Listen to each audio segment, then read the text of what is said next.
gods with the image of a seated god, and etc. At the end of the name, in these instances, the representation itself serves this function. Cuneiform was developed by the Sumerians, who thrived during their millennium BC. BC Sumerians influenced cultures and development by the original borders of the Mesopotamia, present-day southern Iraq, set of a walled early civilization. Originally, cuneiform signs were pictograms, which, if we are looking what is the meaning of the pictograms, it's a picture and an image and a word. So it's also become a syllabic. This duality led to ambiguous and interpretation. And here we have some example.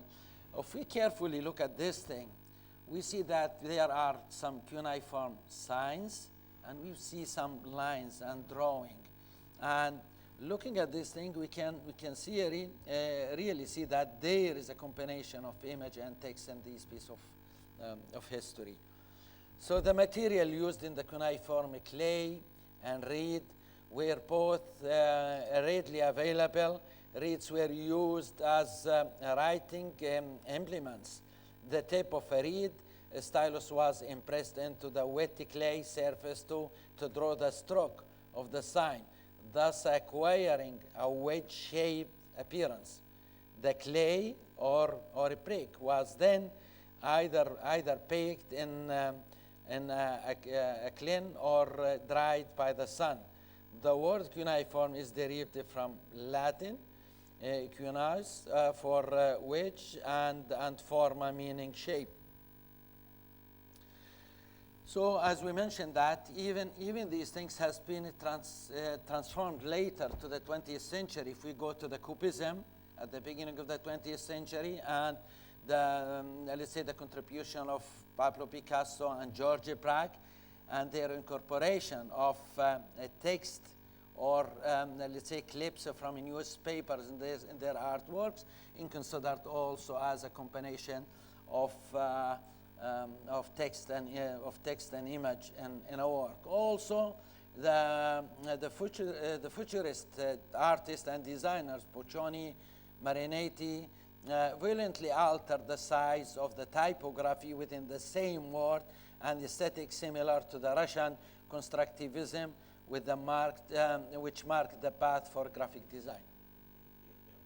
So from December 2nd to 2017, there was an interesting exhibition that happened in the Madison Museum of Contemporary Art, presented art, word, and image.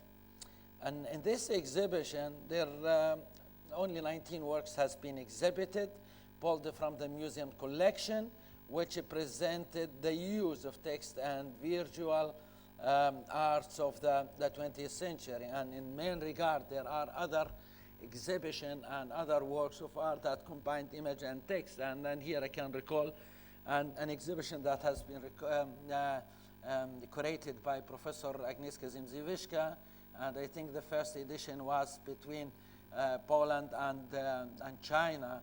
It is text, type and text. And 2019, we have the second edition of this thing in Dubai as a part of the Dubai Design Week.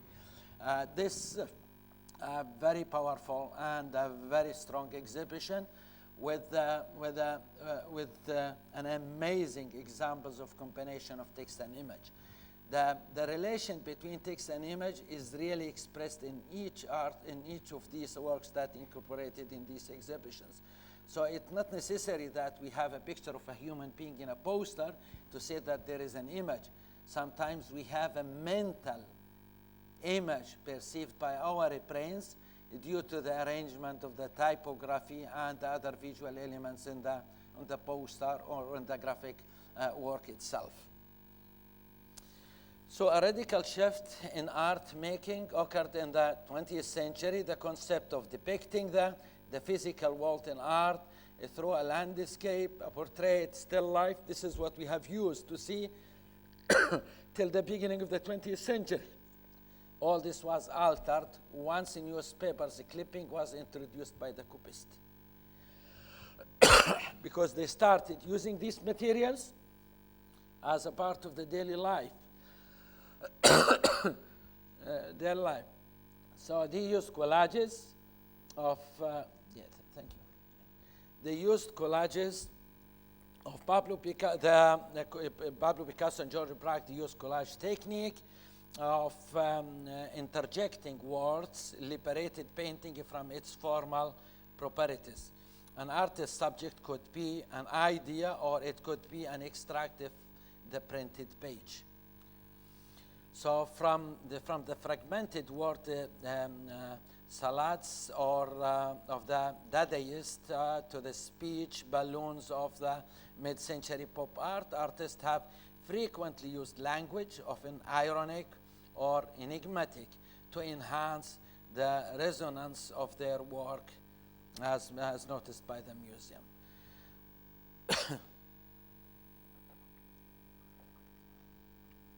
So the floodgates open, and soon Dada and Surrealist artists use typography elements and wordplay to reflect their own social and political ambitions, as our colleague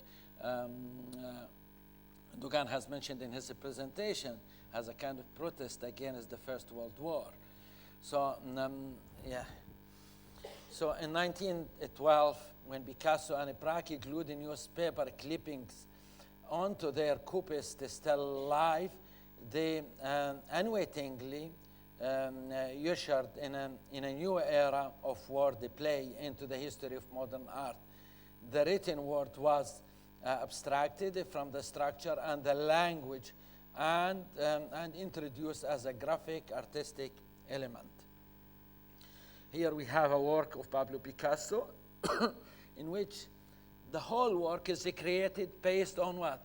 On a linear drawing and clippings from a newspaper. And this is an amazing possibility and expressive, let's say, means and tool that has offered to the artist at that period of time. And here there's a work of George Braque, Le Figaro. Here in contemporary art, many artists incorporated text in their work, often using it to comment on social, political, or cultural issues. The use of text can also be used to create conceptual art, where the meaning of the work is derived from the words. And even not the meaning, even the image can be derived rather than the visual element. So Dada poetry was a massive revolution. Its writing was constructed by selecting words at random from a different books. It's similar to a project that Professor Agnieszka has showed with the students, asking people to write a letter in a different way, and after that showing them the effect of this thing. Also, this thing has been translated in art history and shown like this. So these are examples of the Dada poetry, visual poetry, how it is created. Here is another example. Also here, Enrico Prampolini designed the newspaper Futurismo, edited by Filippo Marinetti and Mino Somenzi in 1933. The futurists idealized Mussolini in many of their publications. And here we can see some examples of these things, a different approach to the combination of image and text in these publications. So in this part of the world, let's say in the Arab world, we have parallel to these things, and this parallel has appeared in the mid of the 20th century. So in the 1948, Madiha Omar, she's a Syrian artist in Iraq. She created the first work of Hurufiyya, in which she has incorporated Arabic letters as a visual elements in her paintings, just seeking the beauty and the shape of the letter itself. So Hurufiyya refers to the usage of Arabic words and or letters in artworks. The use of scripts in Middle Eastern art is not simply an accident. Hurufiyya after the Arabic word harf, which means letter, meaning letter, and alluding to the medieval Islamic scientific study of the occult properties of letter. So Palestinian artist Kamal Bolata describes how he was hunted by the world and developed a talismanic relationship with it, because majority of his works and creativity were based on using letters and creating, let's say, creative work with the use of these letters. So here is one of his work. هي الواحد المجيد الواجد. He using the square script in his creating, and he has an amazing works, not the only one. Another example is Paul Klee, a Swiss artist who visited Tunisia in 1913, who painted poems in Latin capital letters within colored squares in 1917-18, and in an interesting reversal, Klee, who visited Tunisia in 1914, actually there are two visits. One of them before this was influenced by the Arabic script in his work as well. This can be seen, for example, in his Onsula Duclamara, painted in 1938 in the collection of the Zentrum Paul Klee pen.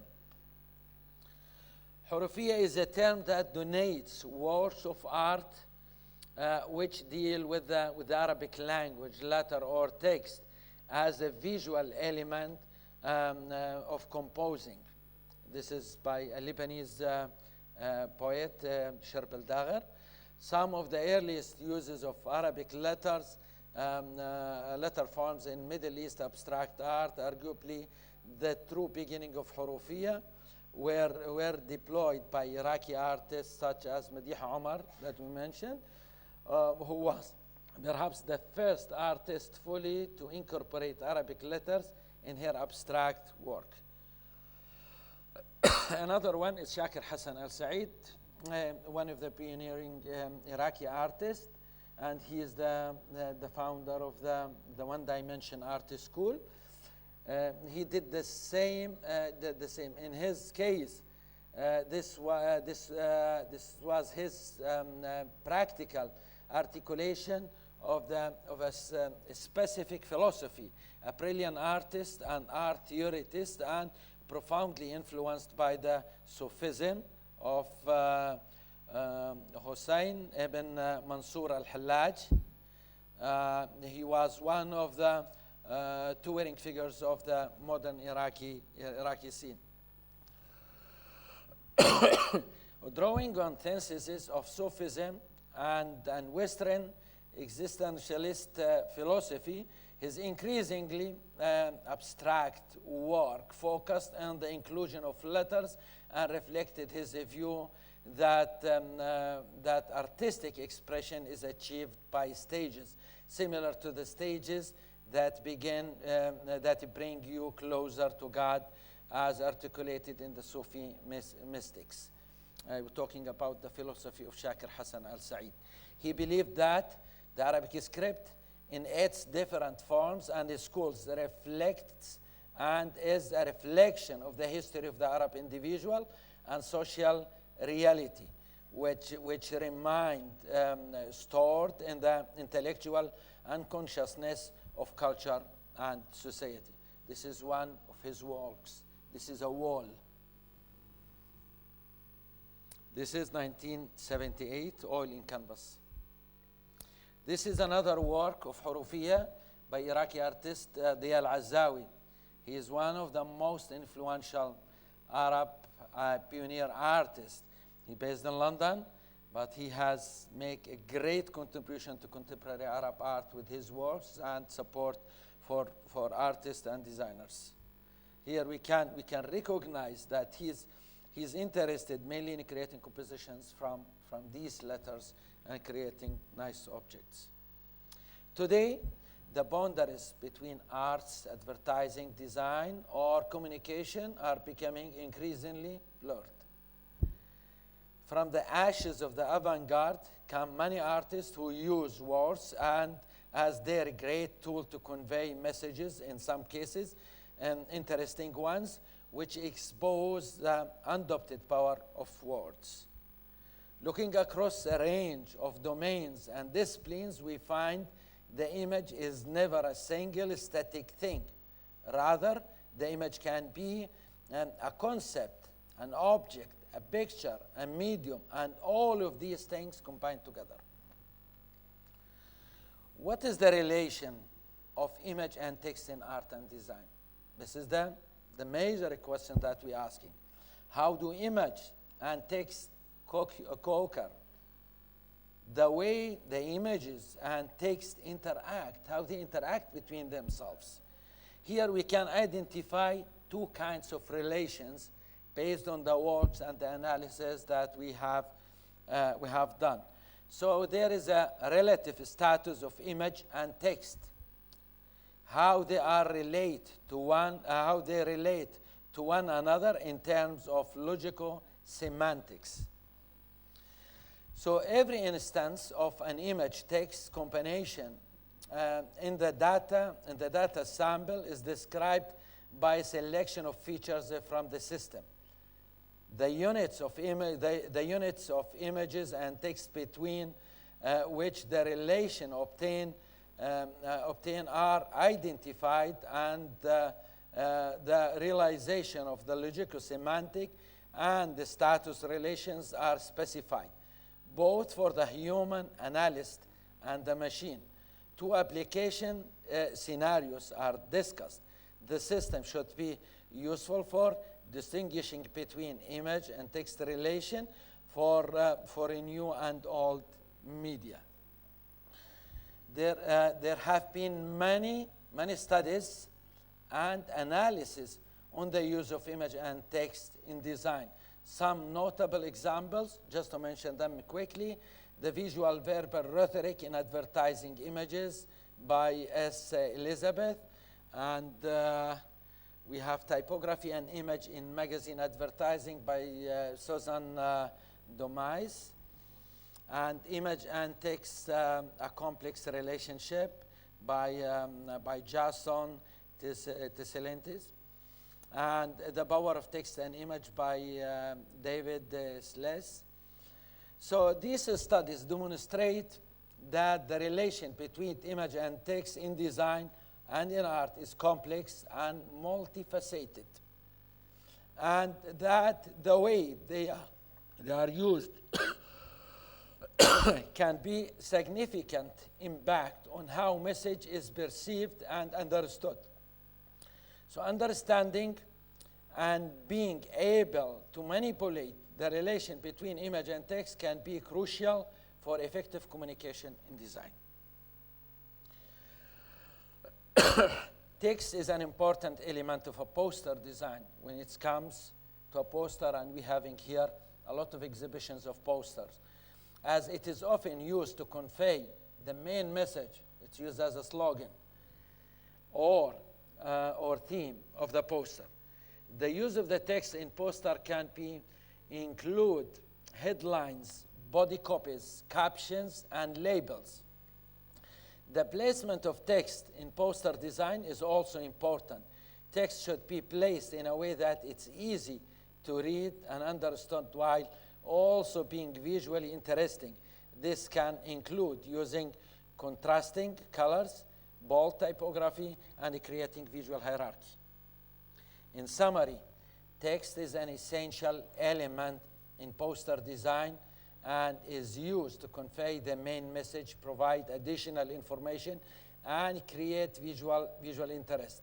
Effective use of text can greatly enhances the effectiveness of a poster. The relationship between word and image in art and in design can be used in many different ways to create a wide range of effect and meanings.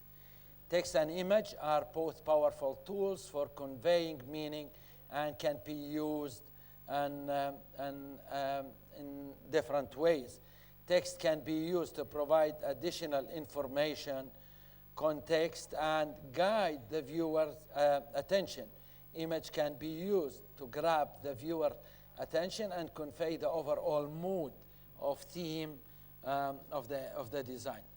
So relationship between word and images, there are two different kinds, and this is the most important thing, and maybe this is the findings of the research that has been done.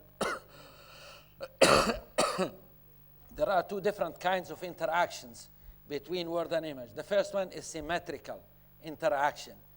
In this symmetrical interaction, the word and picture or the image tell the same story in different ways, but they are telling the same thing. So the text in those words addresses the meaning of the image. Consequently, the image illustrated the content of the text.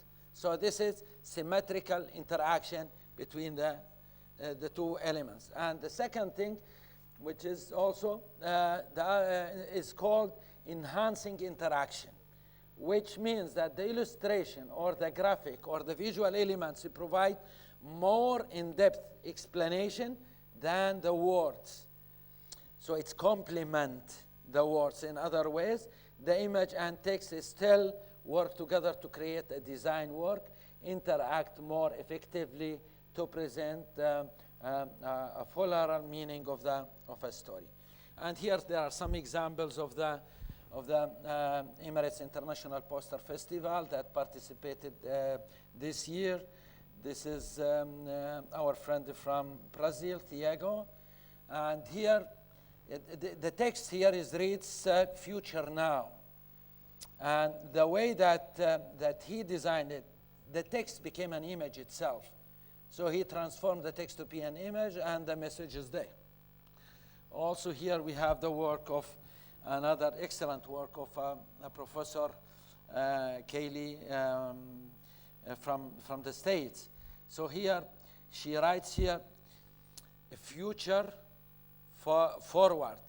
And at the same time, she writes UAE. So using let's say the tools of the pop art, optical art, and using the effective use of typography to communicate a message, and I think it's impressive here in this work.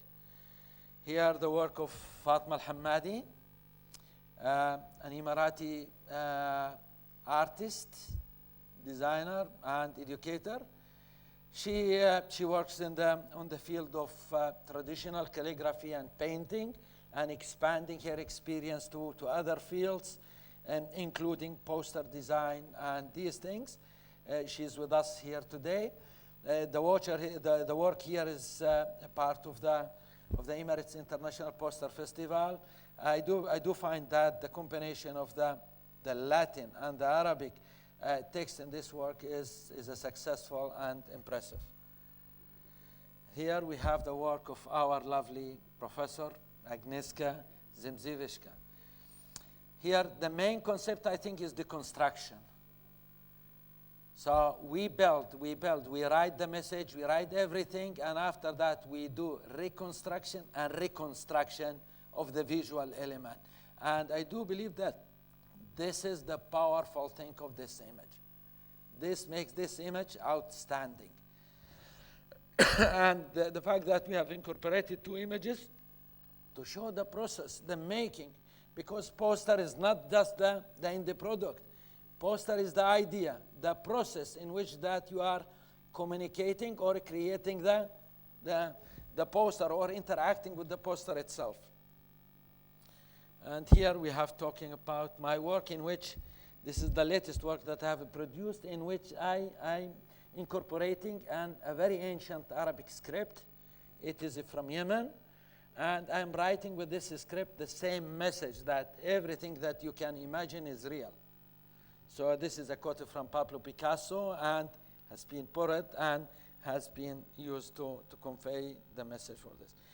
Here also a different direction and approach by Hajime Toshima, a leading Japanese poster designer. He has a visual language. In his visual language, he communicates the image. So at first look, when you look at this thing, it's an image. There is a movement, there is these things, but there is a text code inside these things. Here we have Miroslav Pavlovsky, also Stop Hate. This is an amazing also graphic word, and it's a poster. Here we have Reza Abdini from Iran. Reza Abdini, he is, I think, one of the pioneers of poster design in Iran. He is one of the group of 5, I think they called, or the fourth or the fifth dimension. They had exhibition. I visited one of their exhibition in Virginia Commonwealth University in Qatar in 2007. He is now teaching at the American University in Beirut. Here we have our lovely friend from Ireland, and he belong to the first group of classification when we get symmetrical relation, symmetrical narrative, because the word is saying hope and the visual is saying hope at the same time. And I think this is an amazing example of Christopher Scott, giving a light to the people. Here, I like the posters of Peter Pankov. I like the way in his writing, because I can feel the poster. I can feel everything that it incorporated in the work, and also his sense of masses, distribution of design elements, asymmetrical composition, use of color, and the way in which he's communicating. I think he's an impressive poster designer. This is also by, I think, a Roman by Gogol. It is, it's Nose. It's called Nose. So he is using the tools of Dada.